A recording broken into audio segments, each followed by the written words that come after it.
Page 168. So let the reader who expects this book to be a political expose slam its cover shut right now. If only it were all so simple. If only there were evil people somewhere insidiously committing evil deeds, and it were necessary only to separate them from the rest of us and destroy them. But the line dividing good and evil cuts through the heart of every human being. And who is willing to destroy a piece of his own heart?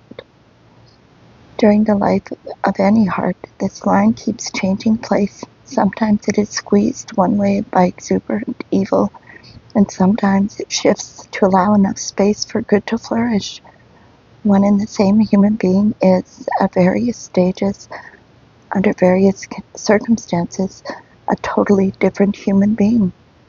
At times he is close to being a devil, at times to sainthood, but his name doesn't change, and to that name we ascribe the whole lot, good and evil. Socrates taught us, know thyself.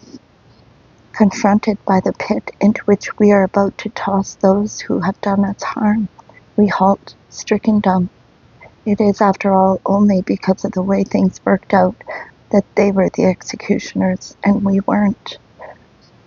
If Malyuta Skuratov had summoned us, we too probably would have done our work well. From good to evil is one quaver, says the proverb, and correspondingly from evil to good. From the moment when our society was convulsed by the reminder of those illegalities and tortures, they began on all sides to explain, to write, to protest. Good people were there too, meaning in the NKVD, MGB, or the secret police, the GPU. We know which good people they were talking about. They were the ones who whispered to the old Bolsheviks, don't weaken, or even sneaked a sandwich into them, and who kicked all the rest around wherever they found them. But weren't there also some who rose above the party, who were good in a general human sense? Broadly speaking, they should not have been there. The organs avoided employing such people, especially them at the recruitment stage.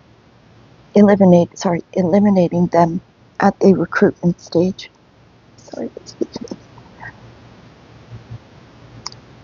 And such people played their hand shrewdly so as to get out of it. Whoever got in by mistake either adjusted to the milieu or else was thrown out, or eased out, or even fell across the rails himself. Still, there were no good people left. Were there no good people left there? In Kishinev, a young lieutenant gabist who went to Father Victor Shipovalinkov a full month before he was arrested, quote, "Get away from here, go away, they plan to arrest you," unquote. Did he do this on his own? Or did his mother send him to warn the priest? After the arrest, the young man was assigned to Father Victor as an escort guard, and he grieved for him. Why didn't you go away? Here's another. I had a platoon commander named Lieutenant O. At the front, no one was closer to me than he was. During half of the war, we ate from the same pot, even under enemy shell fire. We would gulp down our food between explosions, so the stew wouldn't get cold. He was a peasant lad with a clean soul and a view of life so undistorted that neither officer candidate school nor being an officer had spoiled him in any degree. He even did what he could to soften my hard edges in many ways. Throughout his service as an officer, he concentrated one thing only, preserving the lives and strength of his soldiers, many of whom were no longer young. He was the first to tell me what the Russian villages were like then and what the collective farms were like. He talked about all this without resentment, without protest, very simply and straightforwardly, just as a forest pool reflects the image of a tree and all its branches, even the smallest. He was deeply shocked by my arrest. He wrote me a combat reference containing the highest praise and got the divisional commander to sign it. After he was demobilized, he continued to try to help me through my relatives, and this, mind you, was in 1947, which was not very different from 1937. At my interrogation, I had many reasons to be afraid of his account, especially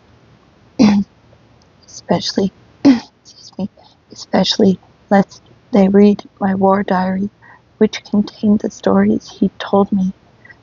When I was rehabilitated in 1957, I very much wanted to find him. I remembered his village address and wrote once, and then again, but there was no reply.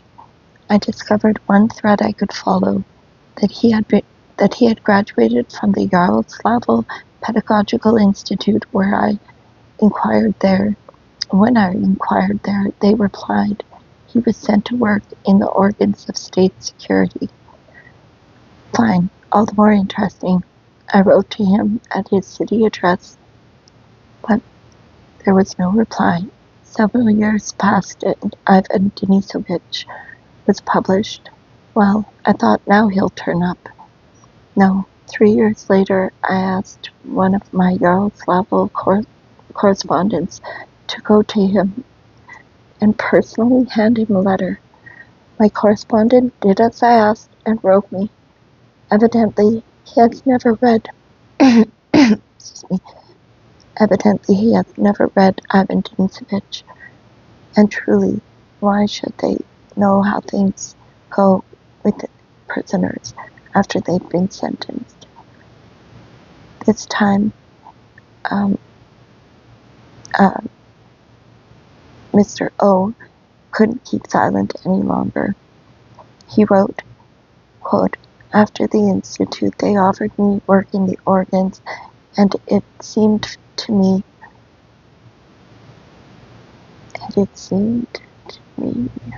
sorry, I lost my spot. It seemed to me I would be just as successful there." What did he mean, successful? I cannot say that I've prospered remarkably in my new walk of life.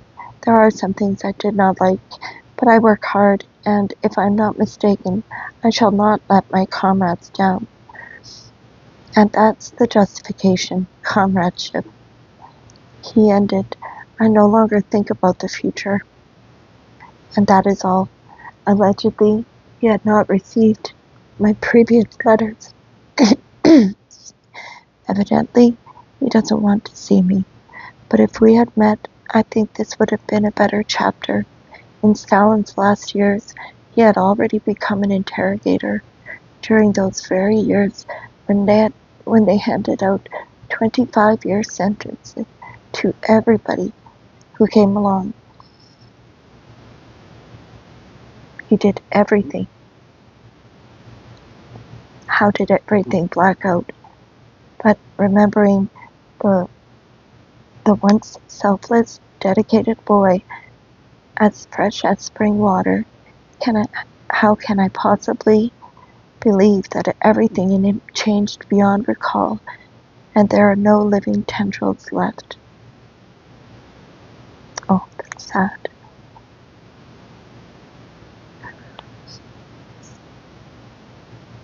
When the interrogator Goldman gave Vera Kornaeva the 206 form on non-disclosure to sign, she began to catch on to her rights and did all 17 members of their religious group.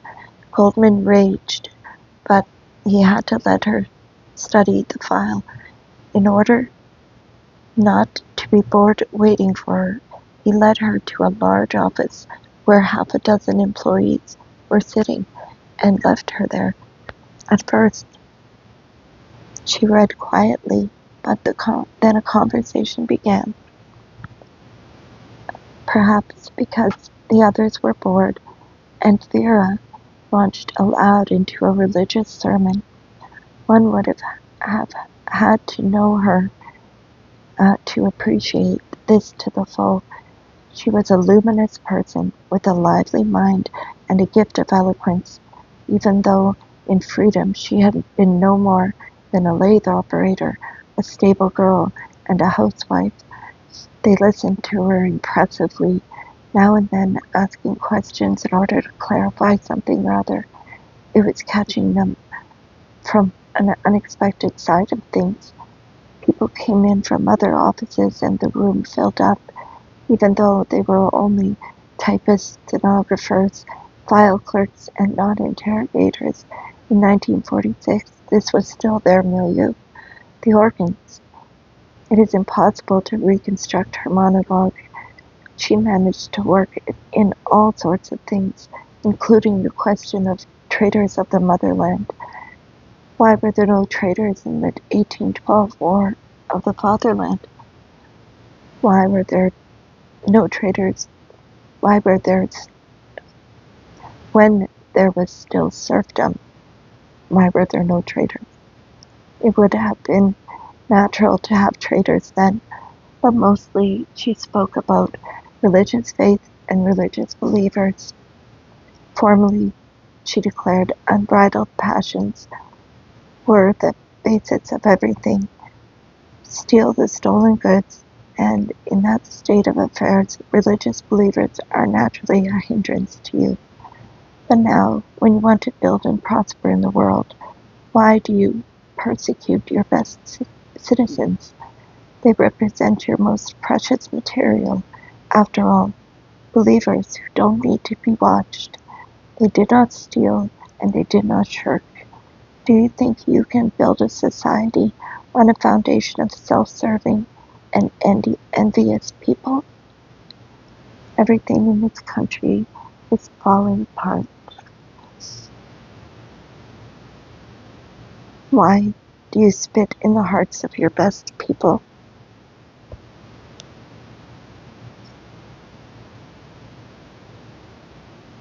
Separate church and state properly, and do not touch the church. You will not lose a thing thereby. And you materialists, in that case, put your faith in education, in the possibility that it will, as they say, disperse religious faith. But why arrest people? At this point, Goldman came in and started to interrupt rudely, but everyone shouted at him, "Oh, shut up, be quiet, keep quiet, go ahead, talk, women."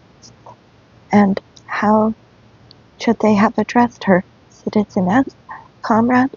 Those forms of address were forbidden, and these people were bound by the conventions of Soviet life. But woman, that was how Christ had spoken, and you couldn't go wrong there. And Vera continued in the presence of her interrogator. So there, in the NGB office, those people listened to Konoeva. And why did the words of an insignificant prisoner touch them so near the quick? That same D. Terkov I mentioned earlier remembers to this day the first prisoner he sentenced to death. I was sorry for him.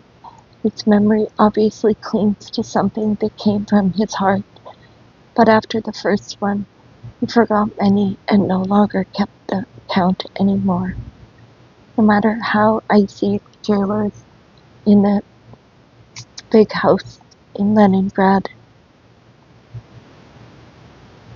the innermost nucleus of the heart, for a nucleus has its own nucleus, had to continue to exist, did it not? NP recalls the time when she was being taken to her interrogation by an impassive, silent woman guard and unseeing eyes, when suddenly the bombs began to explode right and left, right next to the big house, and it sounded as if the next moment they would fall directly on them. The terrified guard threw her arms around her prisoner and embraced her, desperate for human companionship and sympathy. Then the bombing stopped, and her eyes became unseeing again. Hands behind her back, move along. Well, of course, there was no great merit in that, to become a human being at the moment of death. Similarly, loved ones, our children, is no proof of virtue. People often try to excuse scoundrels by saying, "He's a good family man." The chairman of the Supreme Court, Gulag, is praised. He enjoyed digging in his garden. He loved books. He used to browse around used and rare bookstores. He knew the work of Tolstoy, Korolenko, and Chekhov. Well, what did he learn from them then? How many thousands did he destroy? Or, for example, that Colonel Concordia, Yossi's friend, who had roared with laughter in the Vladimir detention prison at the mandatory of locking up a group of old Jews in an ice-filled root cellar, had been afraid of one thing only during all his debaucheries, that his wife might find out about them. She believed in him, regarded him as noble, and this faith of hers was precious to him. But do we dare accept that feeling as a bridgehead to virtue in his heart?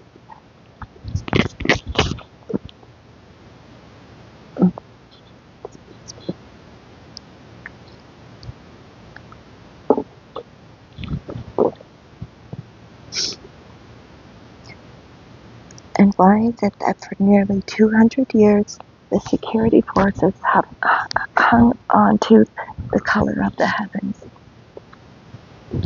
That's what they wore in Lermontov's lifetime. And blue uniforms. Then came blue service caps, blue shoulder boards, blue tabs, and then they were ordered to make themselves less conspicuous. And the blue brims were hidden from the gratitude of the people. And everything blue on heads and shoulders was made narrower, until what was left was piping, narrow rims, but still blue. Is this only a masquerade? Or is it that even blackness must every so often, however rarely, partake of the heavens? It would be beautiful to think so. Isn't that a beautiful line? It would be beautiful to think so, but when one learns, for example, the nature of Yagoda's striving towards the sacred, an eyewitness from the group around Gorky, who was close to Yagoda at the time, reports that in the vestibule of the bathhouse on Yagoda's estate near Moscow, icons were placed there so that Yagoda and his comrades, after undressing, could use them as targets for their revolver practice before going in to take their baths. Just how are we to understand that? As the act of an evildoer? What sort of behavior is this? Do such people really exist? We would prefer to say that such people cannot exist. That is, there aren't any. It is permissible to portray evildoers in a story for children so as to keep the picture simple. But when the great with the great world literature of the past, Shakespeare, Schiller, Dickens, inflates images of evildoers on the blackest shade. It seems somewhat farcical and clumsy to our contemporary perception. The trouble lies in the way these classic evildoers are pictured. They recognize themselves as evildoers, and they know their souls are black. And the reason? I cannot live unless I do evil. So I'll set my father against my brother. I'll drink the victory. I'll drink the victims' sufferings until I'm drunk on them. Iago very precisely identifies his purpose and his motives as being black and born of hate.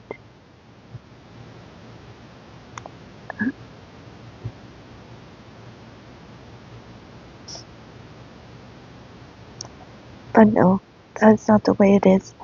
To do evil, a human being must first of all believe that what he's doing is good, or else that it's a well-considered act in conformity with natural law. Fortunately, it is in the nature of a human being to seek a justification for his actions. Macbeth's self-justifications were feeble. His conscience devoured him. Yes, even Iago was a little lamb too.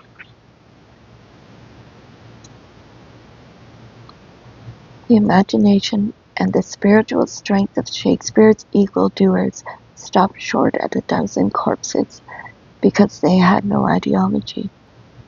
Ideology, that's what gives evildoing its long-sought justification, and gives the evildoer the necessary steadfastness and determination. Excuse me.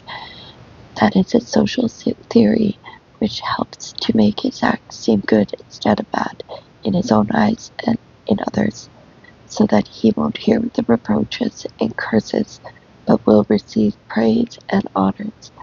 That is how the agents of the Inquisition fortified their wills, by invoking Christianity, the conquerors of foreign lands by extolling the grandeur of their motherland, the colonizers by civilization, the Nazis by race, and the Jacobins by equality, brotherhood, and the happiness of future generations. Thanks to ideology, the reason 20th century was fated to experience evildoing on a scale calculated in the millions. This cannot be denied, nor passed over, nor suppressed. How then do we dare insist that evildoers do not exist?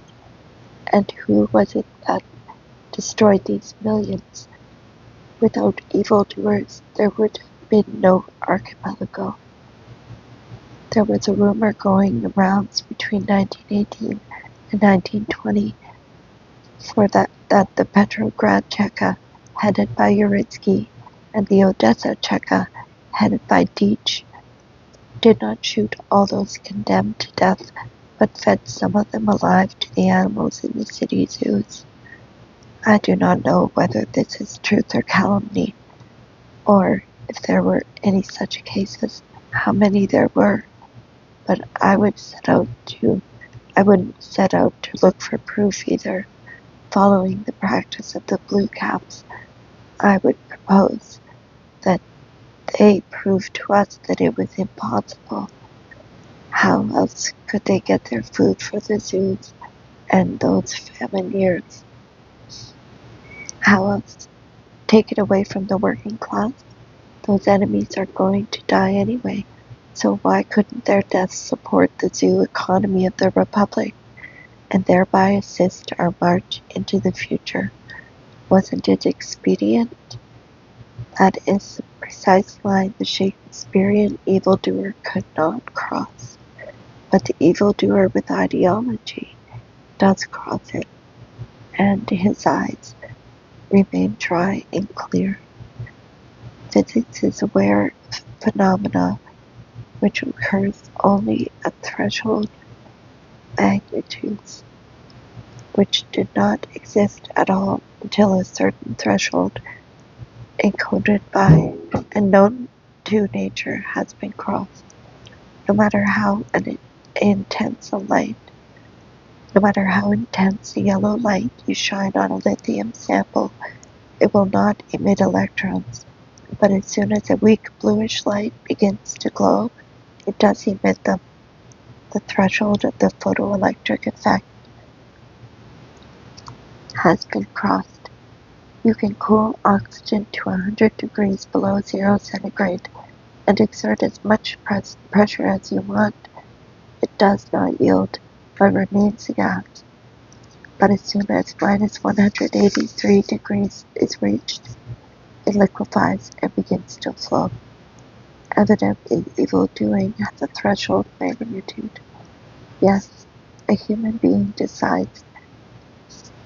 A human being hesitates and bobs back and forth between good and evil all his life. He slips, falls back, clambers up, repents. He repents things, begins to darken again. But just so long as that threshold of evil-doing is not crossed, the possibility of returning remains, and he himself is still within reach of our hope. But when, through the density of evil actions, then the result either of their own extreme degree or of the absoluteness of his power, he suddenly crosses that threshold. He has left humanity behind, and without, perhaps, the possibility of return.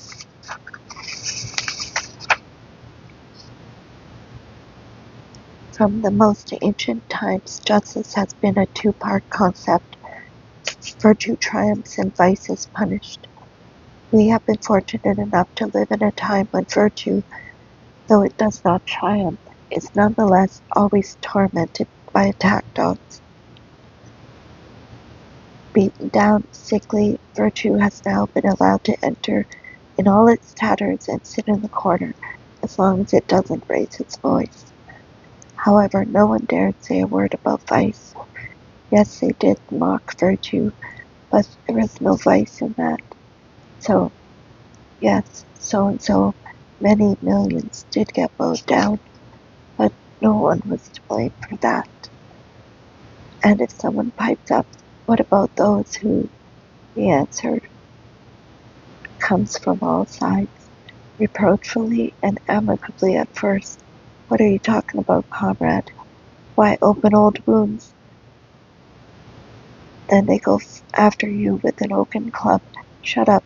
Haven't you had enough yet? You think you've been rehabilitated?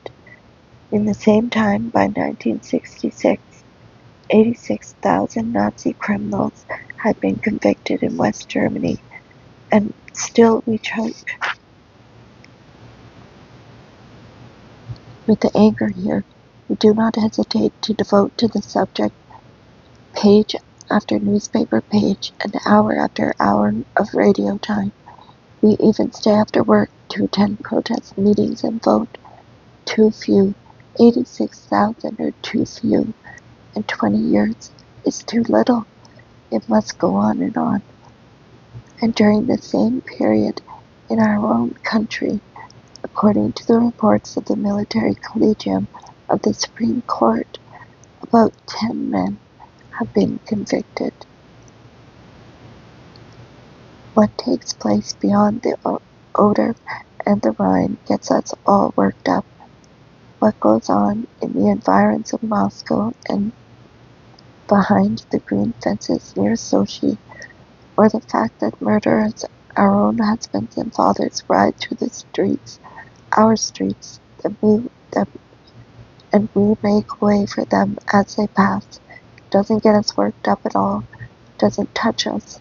That would be digging up the past. Meanwhile, if we translate 86,000 West Germans into our own terms on the basis of comparative population figures, it would become 1/4 million people. But in a quarter century, we have not tracked down anyone and have not brought anyone to trial.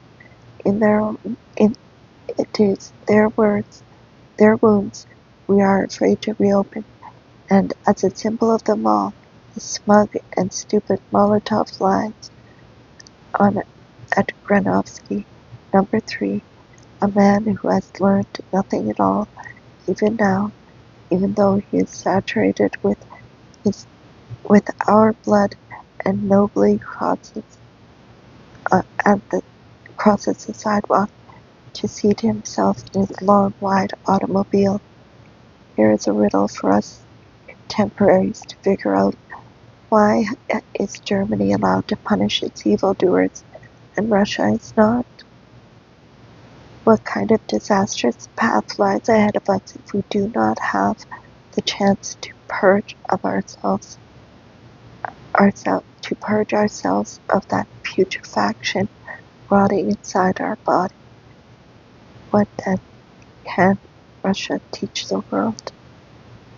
The German trials, an astonishing phenomenon, takes place from time to time. The defendant clasps his head in his hands, refuses to make any defense, and from then on asks no concessions of the court.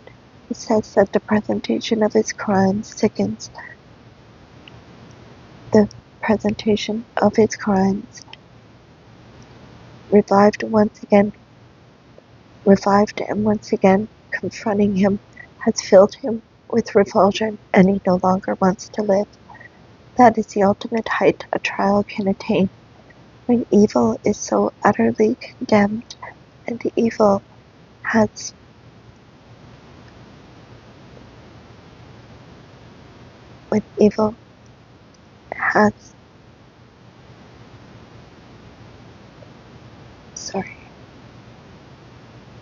That is the ultimate height a trial can attain, when evil is so utterly condemned that even the criminal is revolted by it.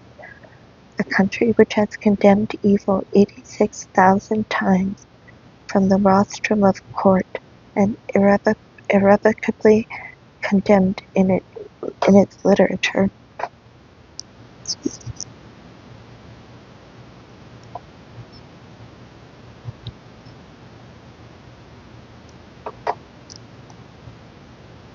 And irrevocably condemned in its literature, and among its young people, year by year, step by step, is purged of it. What are we to do? Someday our descendants will describe our several generations as generations of driveling, do-nothings. First, we submissively allowed them to massacre us by the millions, and then, with devoted concern, we tended to the murderers in their prosperous old age. What are we to do if the great Russian tradition of penitence is incomprehensible and absurd to them? What are we to do if the animal terror of hearing even 1/100th part of all they subjected others to outweighs in their hearts any inclination to justice, if they cling greedily to the harvest of benefits they have watered with the blood of those who perished? It is clear enough that those men who turned the handle of the great meat grinder, even as late as 1937, are no longer young. They are 50 to 80 years old. They have lived the best years of their lives prosperously, well-nourished and comfortable, so that it is too late for any kind of equal retribution as far as they are concerned.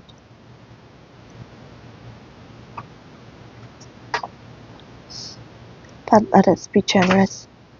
We will not shoot them. We will not pour salt water into them, nor bury them in bedbugs, nor bridle them into a swan dive, nor keep them on sleepless stand-up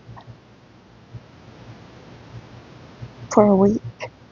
nor kick them with jackboots, nor beat them with rubber truncheons, nor squeeze their skulls in iron rings, nor push them into a cell so that they lie atop of one another like pieces of baggage. We will not do any of the things they did, but for the sake of our country and our children, we have the duty to seek them all out and bring them all to trial, not to put them on trial so much as their crimes, and not to put them on trial so much as their crimes, and to compel each one of them to announce loudly, "Yes, I was an executioner and a murderer." And if these words were spoken in our country only 1/4 of a million times, just a just portion, if we are not to fall behind West Germany, would it perhaps be enough?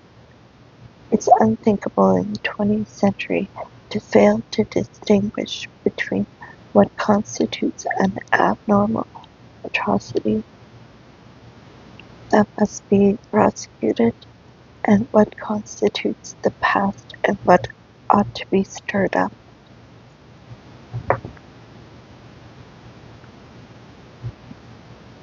We have to condemn publicly the very idea that some people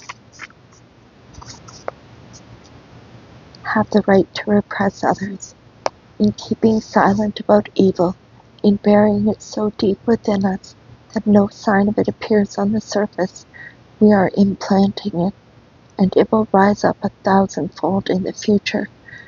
When we neither punish nor reproach evildoers, we are not simply protecting their trivial old age, we are thereby ripping the foundations of justice from beneath new generations. It is for this reason, and not because of the weakness of indoctrinational work, that they are growing up indifferent. Young people are acquiring the conviction that foul deeds are never punished on earth, that they always bring prosperity. It is going to be uncomfortable, horrible to live in such a country.